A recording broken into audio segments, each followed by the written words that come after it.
famille, dans cette manière de croire, il y avait la religion, mais comme le milieu dans lequel nous vivions était aussi tout à fait particulier, même si les gens pouvaient aller à l'église, mais pouvaient avoir recours également à des pratiques.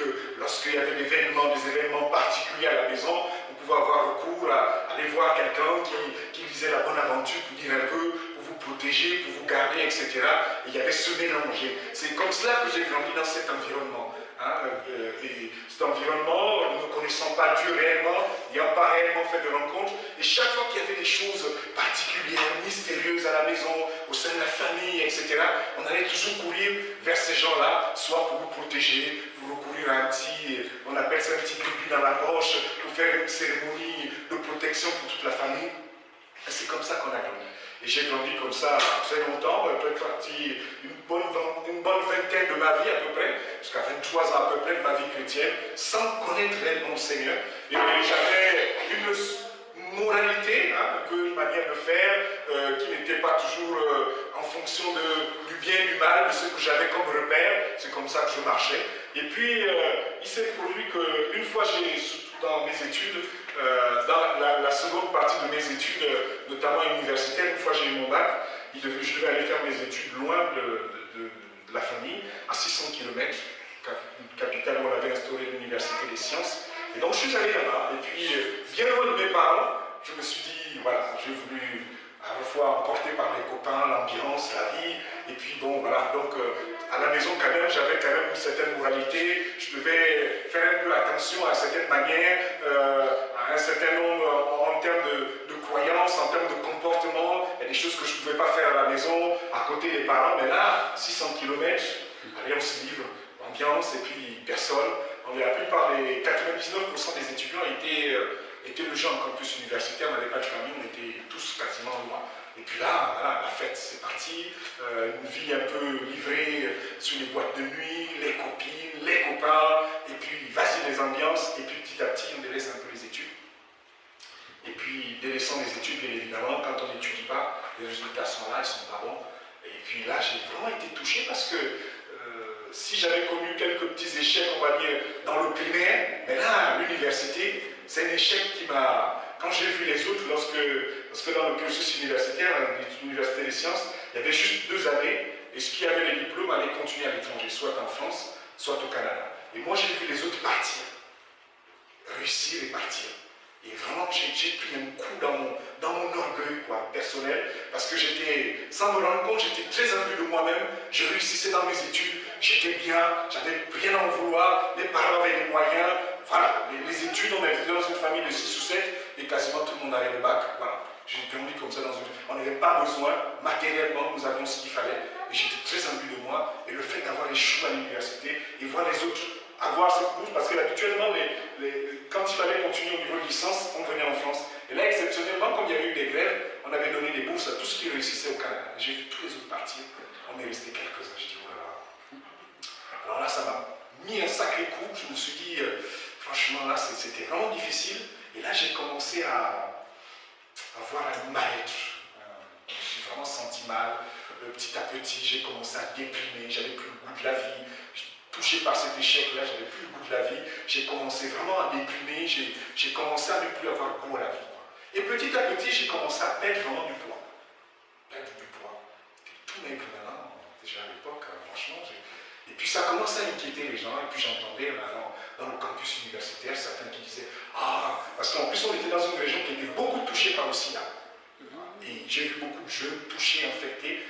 Et donc, moi, je me suis dit, oh là là, quand les autres ont commencé à dire, tiens, il maigrit vachement. Pas bien, là, ça c'est. Est-ce que peut-être il n'aurait pas chopé le virus du sida? Et puis là, tout de suite, ça m'a commencé à me faire encore tilt. Dans ma tête, je me suis dit, oulala, mon pauvre, avec la vie que tu menais là, les boîtes de nuit, les machins, les copines, les ambiances, alors là, c'est mal pour toi. J'avais à peine 21 ans, 22 ans. Je me suis dit, ah, c'était vraiment le coup de massue sur la tête.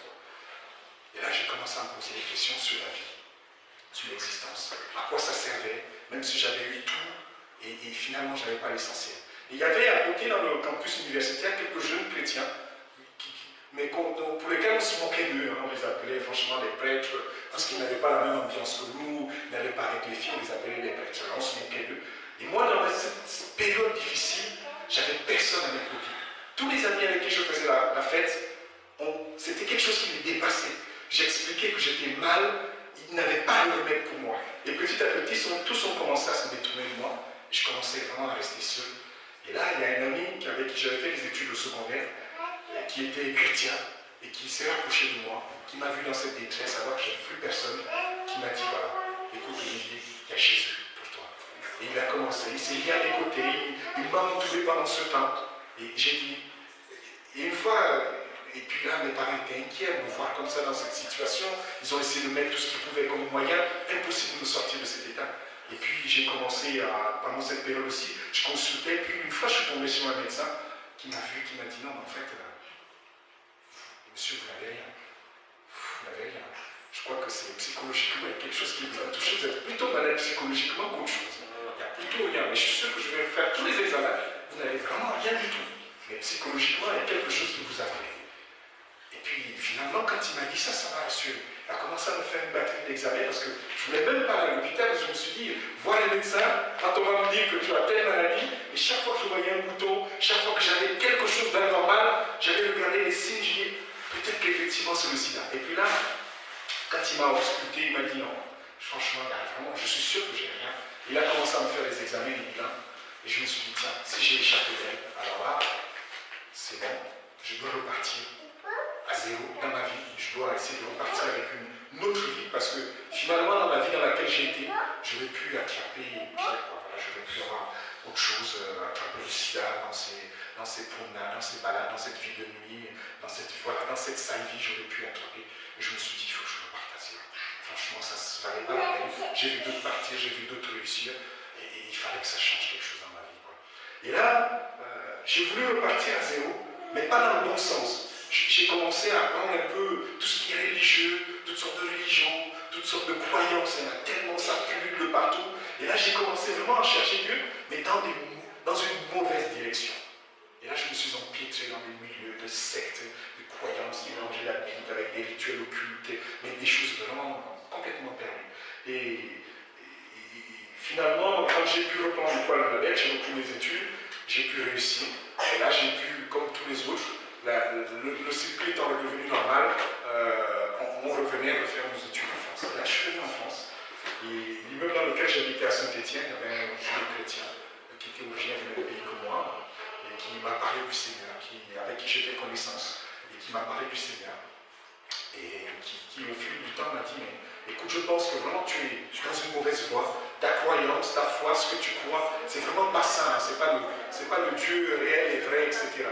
Et donc là, il m'a parlé de Jésus. Et il m'a dit, il faut que tu ailles un jour à l'église, si tu veux vraiment en connaître, tu veux en savoir un peu plus, il faut que tu ailles à l'église.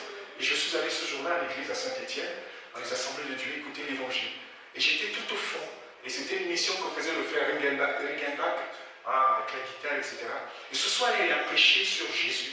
Il a prêché sur le pardon de la femme, cette femme qu'on devait lapider parce qu'elle avait commis l'adultère. Je n'étais pas une femme, mais je portais également un lourd fardeau sur ma conscience. Parce que je me suis dit au travers de cette vie que j'avais menée, j'avais pas seulement, en dehors de ce que j'ai pu dire comme crainte, peur, mais j'avais réalisé également qu'en fait, dans cette vie, j'avais pas aussi été tendre que ça, quoi. Mon orgueil. Et puis, dans cette vie sale que j'avais menée, j'avais offensé, j'avais fait du tort. Ces filles à qui je mentais, que j'aimais et que je n'aimais pas tout simplement, dont j'avais besoin tout simplement pour passer une nuit.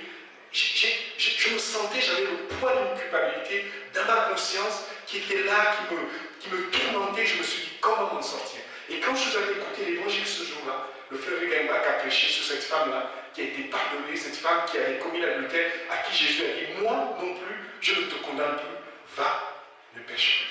Et je me suis senti libéré par ces paroles, paroles d'amour, paroles de pardon. Je me suis rendu compte que Jésus lui-même ne me condamnait pas, mais avait compris bien ma situation, ma misère, et il ne pointait pas les doigts accusateurs sur moi, mais il pouvait me dire comme à cette femme, va et ne pêche plus. Et ce jour-là, ça a été une parole libératrice dans mon cœur, une parole qui a libéré mon âme, libéré ma vie, et je suis reparti ce soir-là à zéro avec Jésus. Quand je suis rentré chez moi, j'avais la paix, j'avais la joie, parce que ce jour-là, j'ai pu donner mon cœur au Seigneur, et depuis là, bien des années, depuis 93 à peu près, j'ai suivi ce chemin. Et je peux dire qu'aujourd'hui, je ne regrette absolument pas un seul instant d'avoir donné mon cœur au Seigneur. Parce que bien des années sont passées, j'ai pu traverser les mers déchaînées, j'ai pu passer par des moments difficiles, je passerai peut-être encore par d'autres, parce que la vie n'est certainement pas encore finie pour moi, mais je peux dire que j'ai fait le bon choix. Repartir, accepter Jésus comme Sauveur, comme Seigneur. Il a pardonné mes péchés, ce que personne ne pouvait faire, ce que mes amis ne pouvaient pas faire, me remettre, me donner la paix, la joie, voilà, être complètement changé, transformé et avoir le pardon de mes péchés parce que je me sentais mal, sale par ce que j'avais fait. Jésus l'a fait pour ma vie et j'ai pu repartir à zéro. Et ainsi, je suis heureux aujourd'hui de témoigner que j'ai un sauveur dans ma vie. Et je disais encore il y a quelques jours auprès d'une collaboratrice qui était en difficulté, qui me montrait, qui me disait voilà encore ce qui m'arrive. Et elle me disait j'ai encore des problèmes. Je dis vous savez, moi je veux vous dire ce que je pense. Hein, je suis votre chef, mais je vais mettre ce côté, je vais mettre cette partie de côté. Je veux vous dire que moi j'ai un sauveur. J'ai rencontré Jésus qui a changé ma vie. Il est pour moi un secours. Et je peux vous dire que j'ai un libérateur. Je peux vous dire que j'ai un sauveur. Et si vous donnez réellement votre cœur au Seigneur Jésus, vous allez voir que la vie va être différente. Je ne dis pas que vous n'aurez plus de problèmes, mais au moins dans vos problèmes, vous pourrez les traverser avec Jésus. Et c'est ce qui a changé dans ma vie. Et j'ai une espérance bénie. Celle qu'un jour, lorsque je ne sais pas comment je partirai de cette terre, mais j'ai une espérance bénie que mon nom est inscrit dans le livre de vie. Et que mes péchés sont pardonnés, le tort, le mal que j'ai pu faire, Jésus l'a effacé au travers de son sacrifice à la croix et il m'a donné une vie nouvelle. Et je suis heureux, je peux repartir et comme je peux dire dans ce cantique qui m'a beaucoup touché lors du début de ma conversion, tu peux naître de nouveau, tu peux tout recommencer, balayer ta vie passée et repartir à zéro avec Jésus. J'ai pu repartir à zéro avec Jésus.